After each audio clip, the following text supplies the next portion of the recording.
हम पढ़ा रहे थे नरेशन। नरेशन में ही डायरेक्ट स्पीच इनडायरेक्ट स्पीच पढ़ाते हैं। नरेशन को ही दूसरे भाषा में हम लोग कहते हैं direct speech to indirect speech, क्योंकि जब भी क्वेश्चन आता है तो आता है चेंज इनटू इनडायरेक्ट स्पीच। इसमें सबसे बड़ी चीज होती है कि जब डायरेक्ट स्पीच से इनडायरेक्ट स्पीच करते हैं तो हम बताए थे 4 तरह का परिवर्तन आता है। एक इन्वर्टेड कॉमा और कोटेशन मार्क हटता है, तो कहीं पर दैट रहता है, कहीं इफ, कहीं वेदर, कहीं कुछ नहीं, कहीं टू, इस तरह से आता है। फिर चेंज ऑफ टेंस पढ़ाते हैं तो चेंज टेंस कैसे होता है, फिर चेंज ऑफ पर्सन, फिर वर्ड्स चेंज, इस तरह की बातें आती है। उसमें से सबसे पहले हम ले रहे हैं स्टेटमेंट्स। क्या ले रहे हैं? स्टेटमेंट्स। ये रिपोर्टेड स्पीच, रिपोर्टिंग क्लॉज, बोलने वाला, बोली गई बात, रिपोर्टेड स्पीच। तो ये जो स्टेटमेंट देखा जाता है ये इसकी देखी जाती है कि रिपोर्टेड स्पीच में अगर स्टेटमेंट है तो यहां पर जो है ये कोमा और कोटेशन मार्क के लिए हम लोग दैट का प्रयोग करते हैं। ये पहले ही पढ़ा चुके हैं, पहले ही पढ़ा चुके हैं। ये दैट के लिए प्रयोग आता है, लेकिन वो नहीं है। अब यहाँ सबसे बड़ी एक कुछ अनोखी बात है जो स्टेटमेंट में हम लोग उस पर ध्यान रखकर ही बनाते हैं। तो इसमें देखना क्या है कि नंबर 1 इस बात की कि रिपोर्टेड स्पीच में अगर कोई सब्जेक्ट देखे, सेड देखे और टू देखे, अगर कोई ऑब्जेक्ट आ रहा है, ये रिपोर्टेड स्पीच की बात कर रहा है, रिपोर्टिंग क्लाउज की बात कर रहे हैं, सॉरी। तो ये रिपोर्टिंग क्लाउज में अगर देखते हैं कि सेड देके टू देके ऑब्जेक्ट रहता है, कभी कभी ये ऑब्जेक्ट नहीं रहेगा तो हम प्रायः मी मान के चलते हैं साइलेंट, और इसके आधार पर यहां रिपोर्टेड स्पीच का पर्सन चेंज होता है। लेकिन अब दूसरी बात आती है कि नहीं, कभी कभी क्या होता है जब ऑब्जेक्ट नहीं रहे तो सब्जेक्ट देके सेड ही उतार देंगे, और अगर ऑब्जेक्ट है, दिया हुआ है, छिपी हुई बात नहीं कर रहे हैं, तो वहां पर सब्जेक्ट देके, टोल्ड देके और डायरेक्ट ऑब्जेक्ट उतार सकते हैं। चाहे तो ये भी कर सकते हैं या चाहे तो ज्यों का त्यों हम दे सकते हैं subject plus said plus two देके ऑब्जेक्ट। ये दोनों तरह से इस चीज को हम कर सकते हैं कि अगर ऑब्जेक्ट रहे तो आप प्राय टोल्ड में चेंज कर दीजिए, टोल्ड लगेगा तो टू नहीं लगेगा, सेड लगेगा तो टू लगेगा ऑब्जेक्ट के और सेड के बीच में, ये बात याद रखिएगा। लेकिन सिर्फ सेड रहे और कोई ऑब्जेक्ट नहीं है तो सेड ही रहेगा, वहां टोल्ड कदापि ना कर सकते करें, क्योंकि अगर ऑब्जेक्ट रहे तभी हम टोल्ड कर सकते हैं। ऑब्जेक्ट अगर यहां नहीं है तो आप टोल्ड नहीं कर सकते हैं, सिर्फ सेड रह जाएगा। लेकिन अगर ऑब्जेक्ट है तो टोल्ड कर सकते हैं, नहीं भी कीजिएगा तो सेड तो दीजिए। एक उदाहरण हम लेते हैं, जैसे हम यहीं पर ले लेते हैं एक उदाहरण। जैसे अगर कह दिया जाए सी सेड, और खाली सेड दिया हुआ है पहले, और कह दे जैसे आई एम फाइन, तो यहां पर क्या होगा, चूंकि ऑब्जेक्ट नहीं है तो यहां सेड का सेड ही होगा, इन्वर्टेड कोमा का दैट, ये आई फर्स्ट पर्सन सब्जेक्ट के अनुसार, तो see am is are was में और फिर फाइन। यहां पर क्या देख रहे हैं कि ऑब्जेक्ट नहीं है तो सेड ही होगा। लेकिन अगर वही रहता कि सी सेड टू मी और दे देता अगर आई एम फाइन, तो यहां ऑब्जेक्ट है तो यहां पर आप अच्छा रहेगा कि यहां टोल्ड कर दें, सी told me that she was fine. यहां पर ऑब्जेक्ट है इसलिए हम सेड के बदले में टोल्ड कर देंगे, और टोल्ड जब करेंगे तो ये टू नहीं लगेगा, यहां सीधा ऑब्जेक्ट ये मी आ जाएगा। अगर नहीं तो आप ज्यों का त्यों भी रख सकते हैं और ऐसे भी कर सकते हैं। आप टोल्ड में नहीं भी बदलेंगे तो सीधा दे दें she said to me, she said to me that she was fine, she was fine. अब देखिए कि यहां पर आप चाहें तो टोल्ड कर सकते हैं, नहीं भी करेंगे तो सेड टू चलेगा, दोनों स्थिति में। लेकिन सलाह दी जाती है कि ऑब्जेक्ट रहे तो टोल्ड में चेंज कर देना है, ये ज्यादा अच्छा रहेगा, ये बेटर है ये वाला कि टोल्ड कर ही दे तो अच्छा रहेगा। ठीक है, तो यही बात कर रहे थे, अगर सिर्फ सेड रहे तो सेड ही उतरेगा, इसको टोल्ड कभी भी नहीं कर सकते हैं आप। लेकिन अगर ऑब्जेक्ट रहे तो आप टोल्ड कर दें। नहीं भी करेंगे सेम बाय सेम भी उतार सकते हैं आप। समझ आई ये बात? ये रूल नंबर फर्स्ट हुई आप। चलिए रूल सेकंड बताते हैं। कभी कभी क्या होता है कि ये रिपोर्टिंग क्लाउज हुआ, ये रिपोर्टेड स्पीच हुआ।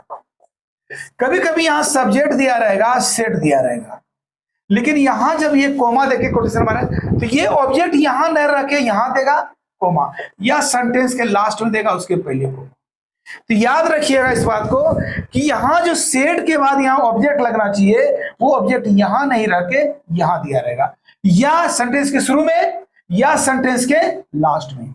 लेकिन इसकी पहचान क्या है, कैसे पकड़ेंगे, एक चीज याद रखिएगा, क्योंकि यहां पर भी तो कोई सब्जेक्ट रहेगा ही। अब उसको इसका ऑब्जेक्ट नहीं मान लेना है। इसका पकड़ यही है कि यहां पर जो होगा, जो नाउन भी हो सकता है और प्रोनाउन भी, नाउन भी हो सकता है और प्रोनाउन भी। तो ये नाउन हो या प्रोनाउन हो, नाउन हो या प्रोनाउन हो यहां पर, तो ये यहां जब रहेगा तो इसके बाद कोमा रहेगा, और अगर अंत में है तो उसके पहले कोमा हो। यहां पर भी हो सकता है कि नाउन हो सकता है या प्रोनाउन। जैसे कहते he said Ram I am your friend. उसने कहा राम मैं तुम्हारा दोस्त हूं। यहां होना चाहिए ही सेड टू राम, लेकिन यहां राम को यहां ले आया, या कह दिया he said I am your friend comma Ram. तो यहां नहीं रहेगा, ये तो या तो लास्ट में रहेगा या शुरू में रहेगा। ठीक है। अधिकतर चांस क्या रहता है, नाउन का ही रहता है। प्रोनाउन का चांस बहुत कम रहता है और वो नाउन ही ज्यादा रहता है। अब रही बात, अगर ये स्थिति में है, चाहे यहां है या यहां, तो जब बनाएंगे सब्जेक्ट देंगे तो ये सेड देके टू लगा देंगे और ये ऑब्जेक्ट को यहां लाएंगे, या ये रहेगा तो ये भी यहां आ जाएगा। मेरी बात समझ आई? चाहे ये रिपोर्टेड स्पीच के शुरू में रहे या अंत में रहे, यहां रिपोर्टिंग क्लाउज में ऑब्जेक्ट के रूप में बनकर आएगा। तब अगर स्टेटमेंट है तो यहां इन्वर्टेड कोमा और कोटेशन मार्क कोमा के लिए यहां दैट का प्रयोग करेंगे। यहां किसका प्रयोग होगा, इसके बदले में हम दैट का प्रयोग करेंगे। ये समझ में आई? ये समझ में आई? ये अब यहां की बात होगी, ये जब लाएंगे तो अभी पहले नियम में बताएं कि अगर ऑब्जेक्ट रहे तो टोल्ड कर देंगे, तो ये सेट टू के बदले में हम टोल्ड भी कर सकते हैं, बल्कि कर ही देना चाहिए। ठीक है। हम एक उदाहरण यहां ले रहे हैं, जैसे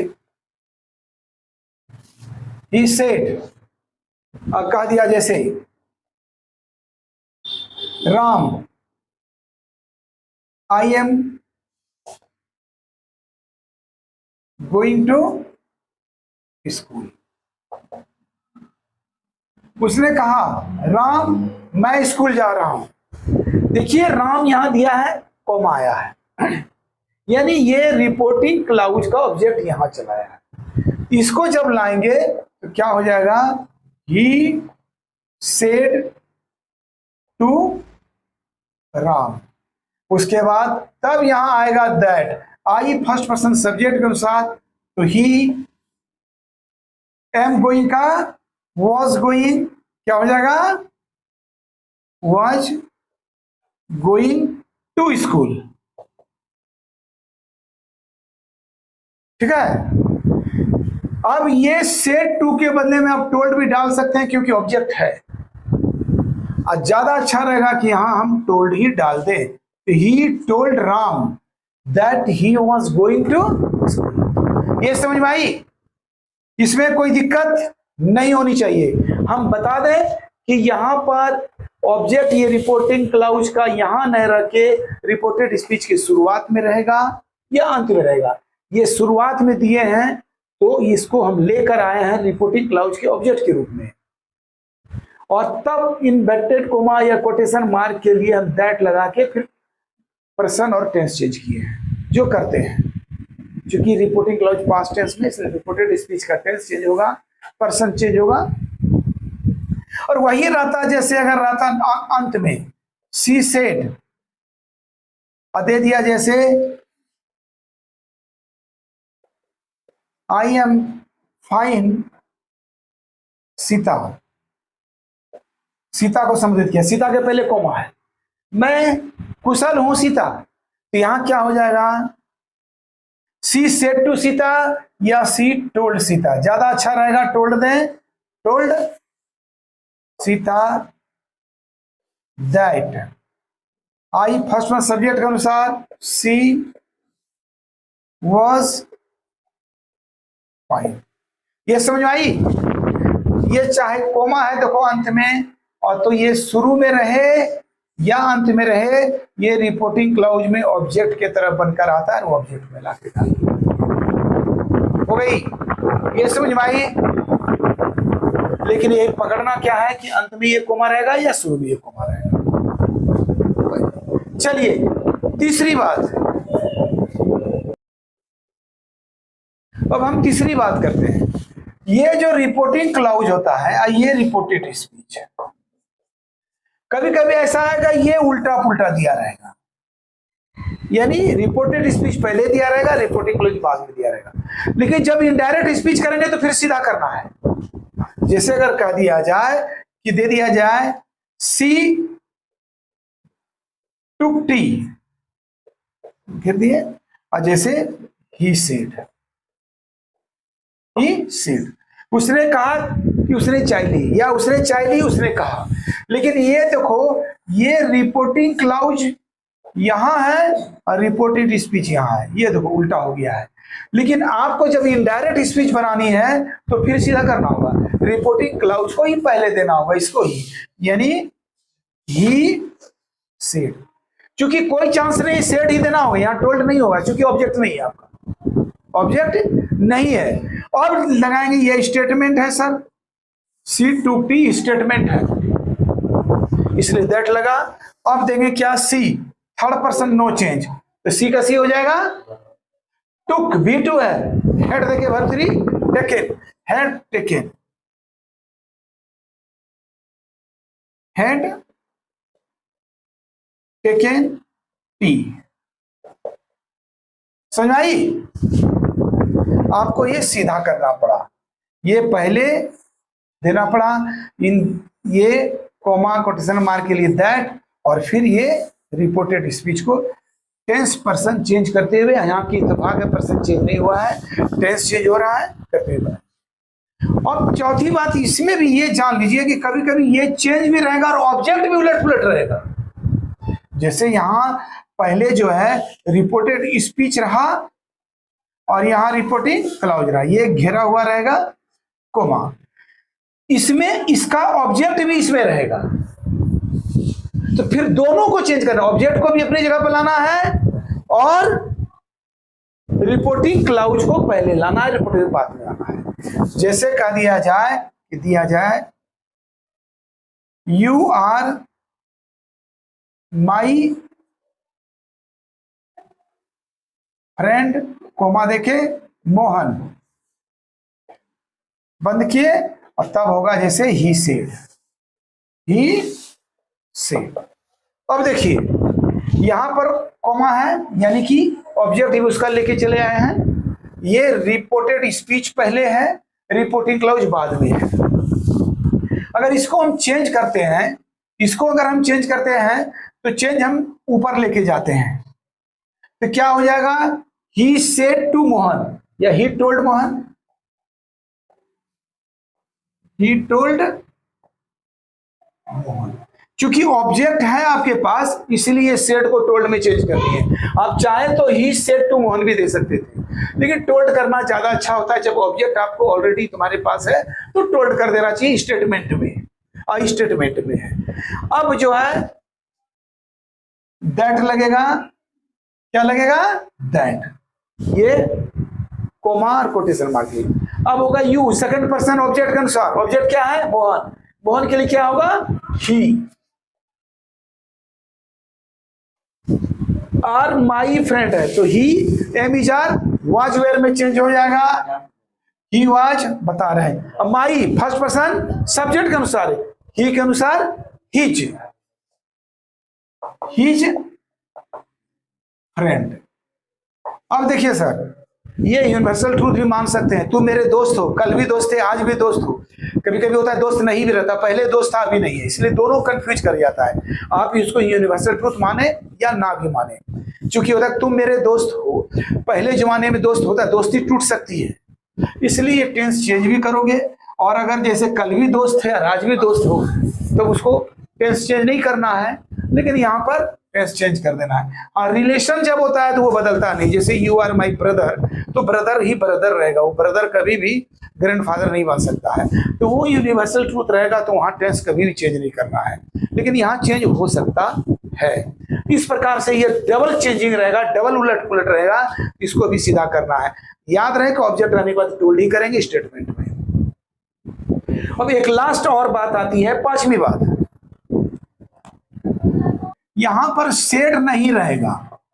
सेड में कहीं एक्सप्लेन दे देगा, EXPLAINED एक्सप्लेन दे देगा, कहीं प्रोमिस्ड दे देगा, PROMISED क्या दे देगा, प्रोमिस। तो कुछ भी यहां दे, ये रिपोर्टिंग क्लाउज की बात करते हैं, यहां सेड की जगह पर हो सकता है एक्सप्लेन दे दे, प्रोमिस दे दे, कुछ भी दे दे, या कुछ भी दे, कुछ भी दिया रहे, इसको किसी भी स्थिति में सेड मानकर ही चलेंगे, और सेड ही लिखना है।